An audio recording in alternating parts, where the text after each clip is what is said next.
This is your Friday devotion, and several years ago in my church in Florida, I was ministering to a family who were going to one of the local hospitals for what was supposed to be routine surgery, shoulder surgery, an area where seldom does anything go wrong. Worst case is they come out and say that there was so much damage to the shoulder that they couldn't do all of the rebuilding they wanted to do.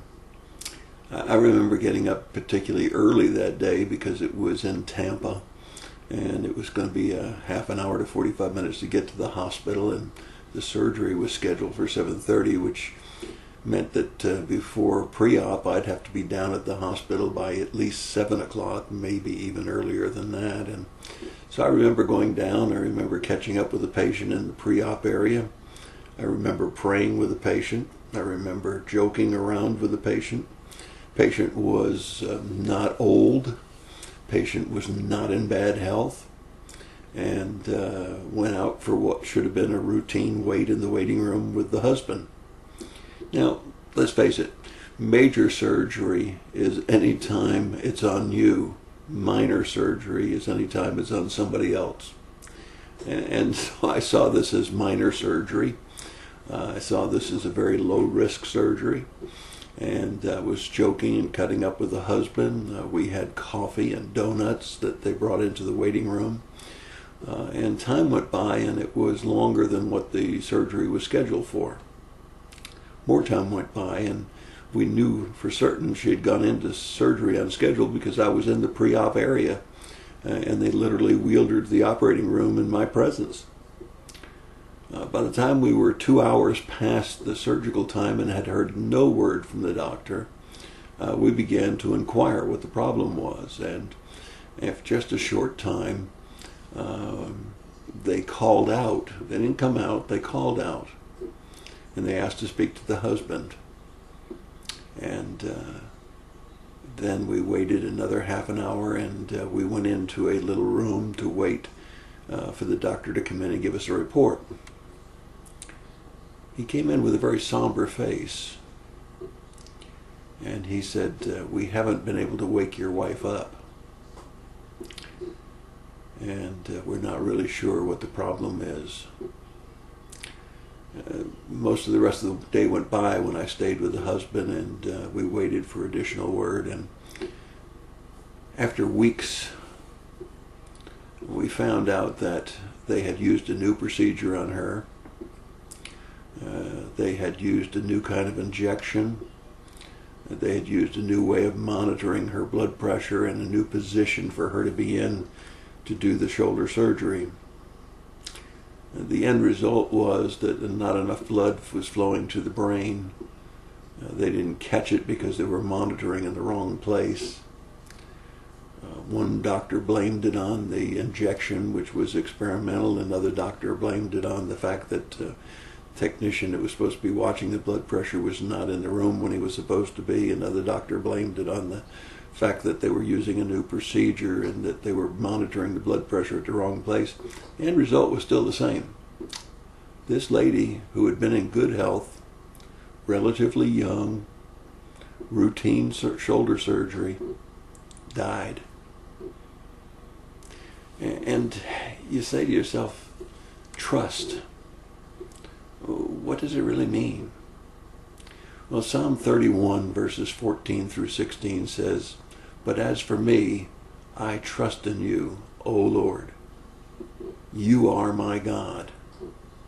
My times are in your hands. Deliver me from the hand of my enemies and from those who persecute me. Make your face to shine upon your servant. Save me in your loving kindness." You know, I trust the Lord every time I climb in my car and go to the grocery store. Or should I say, to Krispy Kreme donuts or to Culver's for ice cream. Nevertheless, I trust the Lord to get me to that place that I'm going to and back, to go to church and come back. And yet all of us know that it's possible that a drunk driver on the highway, a mechanical defect in a big semi-truck or some other major vehicle could cause a head-on collision, taking my life and perhaps the life of the other driver. What do we mean when we say trust? I've gone in for 2 major surgeries to replace both of my hips. I knew there was certain risk in anesthesia. I knew there was certain risk in blood loss. I knew there was a certain risk in blood clots after the surgery. And yet I went in trusting the Lord to see me safely through the surgery and the recovery. However, at one point during the diagnosing my hips, they wanted to put me into an MRI machine which was totally enclosed and was so small that I'd have to hold my shoulders in, and my nose would never be more than an inch or 2 from the top of the tube. And I would have to go all the way in because it was my hips that they were doing the MRI on, and not my feet or the top of my head, which meant that I would be literally in a casket, but a very tight casket with only 2 inches of breathing room at the top. Now, nobody's ever died, to my knowledge, in an MRI machine, but I was convinced that I would die of suffocation.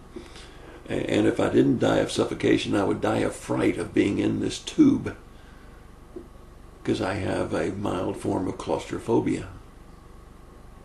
Did I trust the Lord? I got to admit, I trusted him through the surgeries, but I didn't trust him with me putting into that MRI tube. What about you?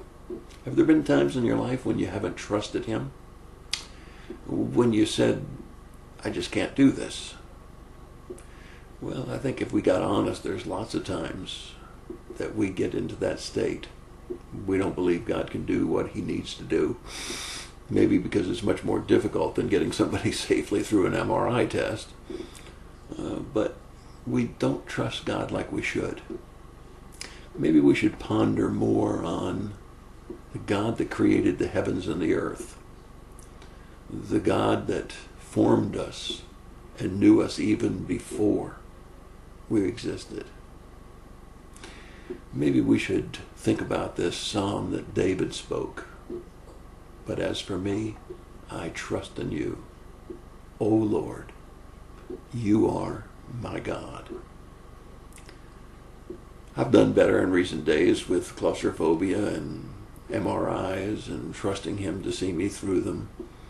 I've done better with knowing that at any time God could take me home, but I trust my eternal life. I'm not looking forward to the process of dying, but I trust that I will wind up in a place called heaven. So wonderful, I'll never compare it with this earth, where there's no more tears and no more sorrow. Can I say clearly and fully as David did, but as for me, I will trust in the Lord? For most things, yes. But are there still a few things that I'm a little leery about? Yes, I've got to admit that there are. And so my prayer for you and for me is that our trust would increase to the place that we can say, as David said, with full assurance that it's true. But as for me, I trust you. O Lord, you are my God. Your thought for the day. God bless you and have a great day.